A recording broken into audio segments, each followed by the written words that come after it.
మిత్రులారా నమస్తే.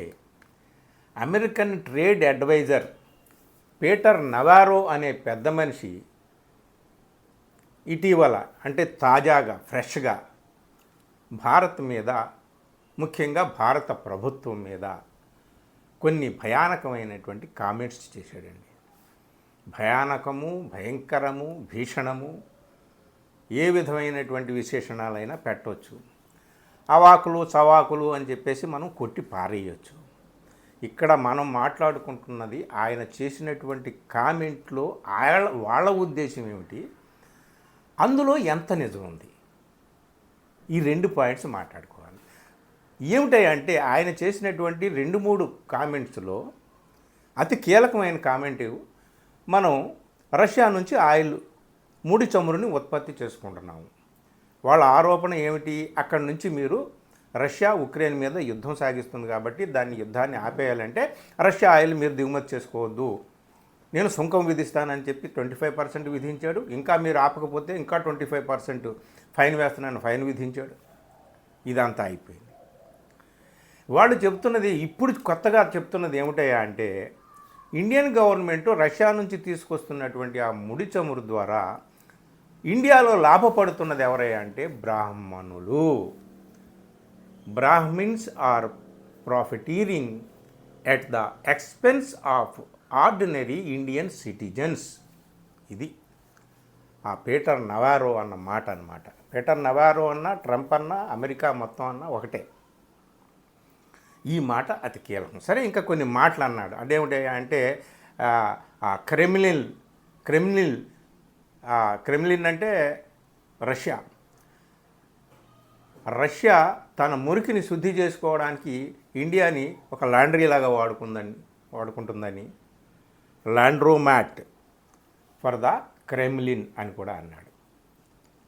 అంతేకాదు, రష్యా వార్ మెషిన్కి ఇండియా ఒక ఫ్యూయల్ లాగా పనిచేస్తుందని, రష్యా యుద్ధ యంత్రానికి భారత్ చమురులా మారిపోయింది అని, భారత్ మహారాజా ఆఫ్ టారిఫ్స్ అని, ఇట్లాంటి కొన్ని మాటలు మాట్లాడాడు. కానీ అతి కీలకమైంది, భారతదేశంలో బ్రాహ్మణులు మాత్రమే బాగుపడుతున్నారు, 90% మంది ఆర్డినరీ భారతీయులను అన్యాయం చేసి, అంటే సామాన్య భారతీయులకు దక్కాల్సినటువంటి వాటాను వాళ్ళే లాగేసుకొని వాళ్ళు లాభపడుతున్నారు. ఎవరు? బ్రాహ్మిన్స్. ఇదేమిటి అసలు? భారతీయ సమాజము, ఇక్కడ ఉన్నటువంటి నిచ్చెన మెట్ల కుల వ్యవస్థ, తరతరాలుగా ఇక్కడ ఏ నిచ్చెన మెట్ల కుల వ్యవస్థ మీద దోపిడీ సాగింది, ఏ వర్గాలు వాళ్ళు చేతుల్లో ఈ సమస్త సంపదను, భూమిని, సమస్తాన్ని పెట్టుకొని వీళ్ళు అత్యధిక శాతంగా ఉన్నటువంటి అణగారిన వర్గాలను, అణగారిన దళిత బహుజన జాతులను ఏ విధంగా దోపిడీ చేశారు, ఇదంతా కూడా మనం దశాబ్దాలుగా మాట్లాడుకుంటున్నటువంటి విషయమే కదా. కానీ ఈ విషయం అమెరికా ఇప్పుడు ఎందుకు చెప్పింది అంటే, ఏ నేపథ్యంలో ఈ మాట మాట్లాడింది మనకు తెలుసు. భారత ప్రధాని చైనా వెళ్ళడం, అక్కడ చైనా సహకార సంస్థ శిఖరాగ్ర సమావేశంలో హాజరు కావడం, అక్కడ రష్యా ప్రెసిడెంట్ పుతిన్ని, చైనా ప్రెసిడెంట్ జిన్పింగ్ని ఇద్దరిని వాటేసుకొని ముచ్చట్లు పెట్టినటువంటి దృశ్యాలు ప్రపంచం అంతా కూడా తిరిగి షికార్లు కొట్టినాయి కదా. ట్రంప్ కూడా చూసే ఉంటాడు కదా. వాళ్ళకి ఎక్కడ కాలాలో అక్కడ కాలిందనమాట. సో ఏం చేయాలి? సుంకాల మీద సుంకాలేసి భారత్ మీద కక్ష తీర్చుకుందామా, లేదా మన చెప్పు చేతల్లో లేకుండా తమ మధ్య ఉన్నటువంటి ఆ రైవల్రీ, శత్రుత్వాన్ని, సరిహద్దులో ఉన్నటువంటి ఘర్షణని, వైరుధ్యాన్ని అన్నిటినీ కూడా మర్చిపోయి చైనాను వాటేసుకున్నాడేంటి నరేంద్ర మోడీ?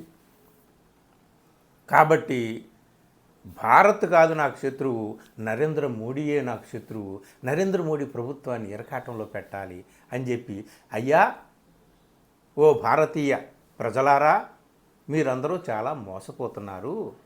మీ ప్రభుత్వం చేస్తున్నది ఏమిటయా అంటే, రష్యా నుంచి చౌకగా చమురుని దిగుమతి చేసుకొని మీకు చౌకగా చమురుని అందించటం లేదు.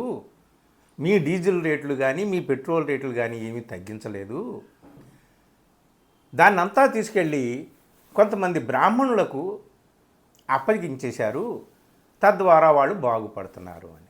వాళ్ళ ఉద్దేశం ఏమిటి అంటే రిలయన్స్ లాంటి కంపెనీలే ఎక్కువగా క్రూడ్ ఆయిల్ని శుద్ధి చేసి వాళ్ళు ప్రపంచ దేశాలకు అమ్ముకుంటున్నారు, లక్షల కోట్లు గడిస్తున్నారు కార్పొరేట్లు. అయితే ఇక్కడ ఒక మాట అనొచ్చు, Indian corporates are profiteering at the expense of ordinary Indians అనేటటువంటి మాట మాట్లాడవచ్చు బ్రాహ్మిన్స్ ప్లేస్లో. కానీ బ్రాహ్మిన్స్ అనేటటువంటి మాటని అమెరికా మాట్లాడడం అనే దాన్ని ఏ విధంగా తీసుకోవాలి, దీన్ని ప్రభుత్వం ఏ విధంగా తిప్పికొడుతుంది అనేటటువంటిది ఇక్కడ మనకు అనవసరం. కానీ ఇక్కడ భారత్ మీద దాడి కంటే భారత ప్రభుత్వం మీదే దాడి చేసి భారత ప్రభుత్వాన్ని ఇరకాటంలో పెట్టేటటువంటి చర్యలు వ్యాఖ్యలు మనం చేస్తే నరేంద్ర మోడీ ప్రభుత్వం ఇరకాటంలో పడుతుంది అనేది వాళ్ళ టాక్టిక్స్, వాళ్ళ వ్యూహం కావచ్చు, తంత్రం కావచ్చు, మంత్రం కావచ్చు. ఇది ఒక పాయింట్. ఇంకొకటి ఏమిటంటే మన భారతీయ సమాజంలో మనకు తెలుసు తరతరాలుగా, శతాబ్దాలుగా, సహస్రాబ్దాలుగా ఇక్కడ కులపరమైనటువంటి దోపిడీ జరిగింది, కులం ఆధారంగా దోపిడీ జరిగింది. ఈ ఆధునిక సమాజంలో ఇప్పుడు సంపద అంతా కూడా కొందరు వ్యాపార వర్గాల చేతుల్లోకి వెళ్ళిపోయింది, ఇది బ్రాహ్మణ బనియాల చేతుల్లోకి వెళ్ళిపోయిందని అంబేద్కరిస్టులు చెప్తూ ఉంటారు కదా. సో రాహుల్ గాంధీ కూడా ఈ మధ్య దళితులు బహుజనులు ఎస్సీ ఎస్టీ బీసీ మాట మాట్లాడుతున్నాడు కదా. 90% మందికి మేలు చేయాలి, ఈ ప్రభుత్వం 10% మందికి మాత్రమే మేలు చేసే ప్రభుత్వం అని కదా రాహుల్ గాంధీ లాంటి వాళ్ళు మాట్లాడుతున్నటువంటి మాట. అంబేద్కర్ ఎప్పుడో చెప్పాడు కదా.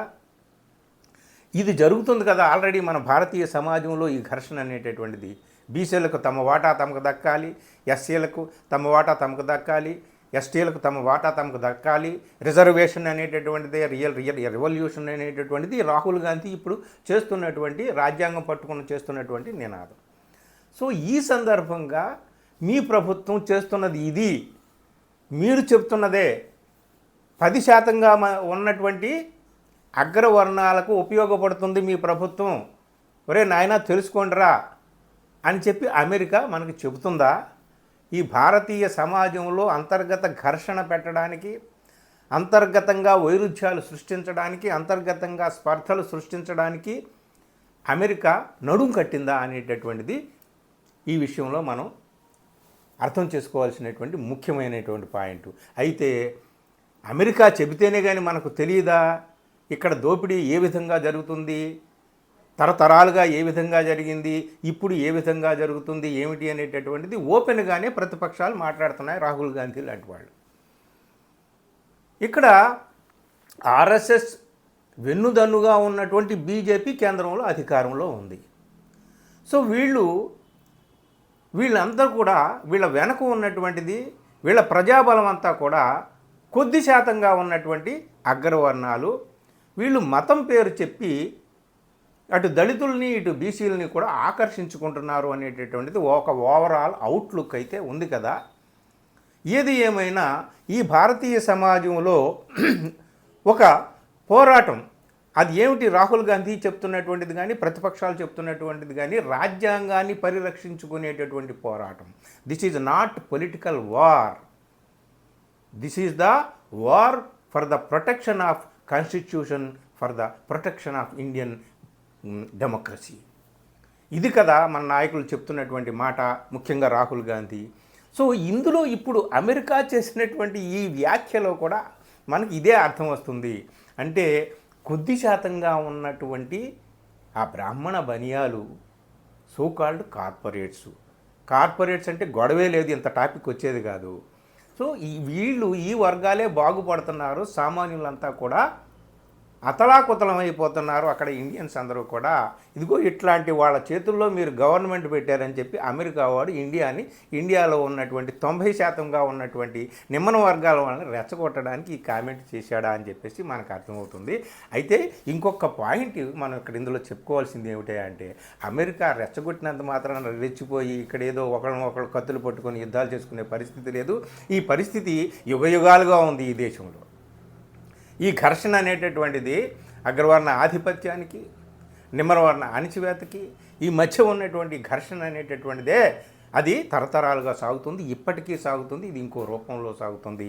ఈ దేశంలో ఉన్నటువంటి సంపద అంతా కూడా ఏ కార్పొరేట్ల శక్తుల చేతుల్లోకి వెళ్ళిపోయిందో ఆ కార్పొరేట్లతో యుద్ధం చేయాల్సినటువంటి పరిస్థితి మోడర్న్ ఇండియన్ సొసైటీని సరికొత్త నిర్వచనాలతో అర్థం చేసుకోవాల్సినటువంటి ఈ తరుణంలో అమెరికా ఇలాంటి వ్యాఖ్య చేసింది. ఇక్కడ మనకు అర్థమవుతుంది ఏమిటా అంటే ఈ ప్రభుత్వం కొద్ది శాతంగా ఉన్న కార్పొరేట్ వర్గాలకి ఉపయోగపడుతుంది at the expense of common man of India. సామాన్య భారతీయుడిని అన్యాయం చేసి కొద్దిమంది బాగుపడడానికి ఈ ప్రభుత్వం ప్రయత్నం చేస్తోంది, ఈ ప్రభుత్వం పనిచేస్తోంది. ఈ విషయం అమెరికా చెప్పింది. అమెరికా చెప్తేనే కానీ మనకు తెలియదా అంటే తెలుసు. ఇక్కడ మనం అర్థం చేసుకోవాల్సింది ఏమిటంటే భారతీయ సమాజంలో దోపిడీ ఏ ఆధారంగా ఏ పునాదుల మీద జరుగుతుందనేటటువంటిది అమెరికా కానీ జర్మనీ కానీ జపాన్ కానీ ప్రపంచానికి అంతటికీ కూడా తెలుసన్నమాట. వాళ్ళు ఒరే నాయనా చూసి తెలుసుకుండ్రా అని చెప్పి ఈ రోజున బహిరంగంగా చెబుతున్నారు. మరి ఇక్కడ ప్రజలు నిర్ణయించుకోవాలి, ఇక్కడ ప్రతిపక్షాలు నిర్ణయించుకోవాలి ఏ లైన్స్ మీద మనం పోరాటం చేయాలి ఏమిటి అనేది. ఆల్రెడీ రాహుల్ గాంధీ తన పంథా ఏమిటో నిర్ణయించుకున్నాడు.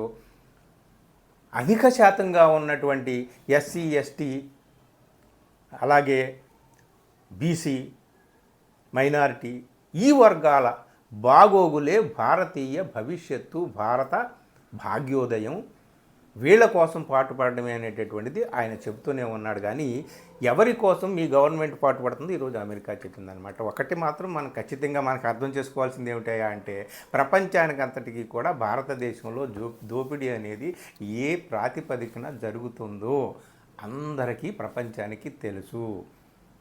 మీరు కూడా తెలుసుకోండి అని అమెరికా చెబుతుంది. ఇది మనకి తెలుసు, తెలిసిన వాడికే మరీ చెప్పాలి. అంబేద్కర్ ఏమన్నాడంటే 2 మాటలు గుర్తు చేసుకోవాలి. ఈ దేశంలో శ్రమ విభజనే కాదు శ్రామికుల విభజన కూడా జరిగింది.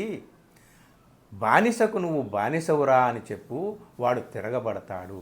కాబట్టి ఈ దేశంలో సగటు భారతీయుడు ఏ విధంగా మోసపోతున్నాడు, ప్రభుత్వం ఏ విధంగా మోసం చేస్తుంది, ఏ విధంగా మోసం చేసి ఎవరికి లాభం చేకూరుస్తుంది, ఈ విషయాలన్నీ కూడా మరొకసారి అందరూ కూడా అర్థం చేసుకోవడానికి ఈ అమెరికన్ కామెంట్ని ఒక ఊతంగా ఆ వెలుగులో మనం మరొకసారి అర్థం చేసుకోవడానికి అమెరికన్ కామెంట్ని మనం అవగాహన చేసుకోవాల్సిన అవసరం ఉందన్నమాట. అంతకు మించి ఆ ట్రంప్ ఏదో చెప్పాడని, ఆ పీటర్ నవారో ఏదో చెప్పాడని చెప్పి ఇక్కడ ఏదో జరిగిపోతుందని కాదు. భారతదేశంలో దోపిడీ అనేటటువంటిది ఇదే విధంగా జరుగుతుంది. ఏ వర్గాలకి ఈ ప్రభుత్వాలు కొమ్ము కాస్తున్నాయి అనేటటువంటిది మరొకసారి ప్రజలు అర్థం చేసుకోవడానికి ఆ కామెంట్ మనకి ఉపయోగపడుతుంది. Thank you.